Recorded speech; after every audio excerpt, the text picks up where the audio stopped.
Sudah 5 hari sejak seorang polisi wanita dan seorang buronan jatuh ke dalam gua di pegunungan. Suhu di dalam gua begitu dingin, membuat tubuh mereka menggigil tanpa henti. Polisi itu perlahan menanggalkan pakaian terakhirnya, lalu menempelkan tubuhnya ke tubuh sang buronan, mencoba menghangatkannya agar tetap hidup. Malam itu, setelah berjam-jam, buronan itu akhirnya sadar. Polisi wanita itu segera menjauh, namun pria itu menyadari bahwa dialah yang telah menyelamatkannya. Tanpa pikir panjang, buronan itu mengambil pisau dan melukai tangannya sendiri, memberikan darahnya kepada wanita itu agar ia punya tenaga untuk bertahan hidup. Tak diketahui berapa lama waktu berlalu. Ketika polisi itu terbangun, ia melihat pria itu tertidur sambil duduk, tampak kelelahan. Di dekatnya, ada sebuah buku catatan milik sang buronan. Dari sana, ia tahu bahwa pria itu dulunya adalah seorang prajurit pasukan khusus yang membantu warga desa melawan penindasan. Penduduk desa bahkan mengumpulkan uang sebesar 180.000 untuknya, agar ia bisa pergi ke kota dan memulai hidup baru. Tapi uang itu dicuri, dan ia dituduh sebagai pelaku.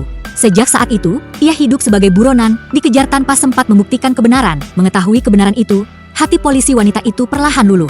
Ia mulai merasa iba, bahkan tertarik pada pria yang selama ini ia kejar. Di suatu pagi, seekor kelinci dari atas muncul dari terjatuh.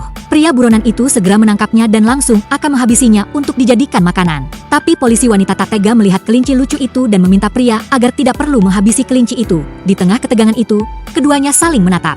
Ia berkata lirih, "Kita tak lagi musuh. Jika bisa hidup, kita pergi dari sini bersama." Hari berganti menjadi hari ke-7, hari terakhir mereka mencoba keluar dari gua itu. Dengan sisa tenaga, mereka mengikat potongan pakaian, ransel, dan tenda menjadi tali panjang, mengaitkannya ke sebuah batang kayu besar di atas. Semua sudah siap. Pria itu memegang kayu itu, lalu mulai mendaki lebih dulu. Polisi wanita itu menyusul di belakang, kaki-kakinya berpijak di pundak pria itu. Mereka perlahan naik bersama, sedikit demi sedikit, hingga hampir mencapai mulut gua. Namun tiba-tiba, suara serat tali terdengar retak. Tali itu hampir putus, hanya cukup menahan satu orang. Mereka berdua terdiam. Buronan itu menatap wanita itu dengan senyum tenang dan berkata pelan, "Kalau ada kehidupan lain nanti, aku ingin bertemu kamu lagi."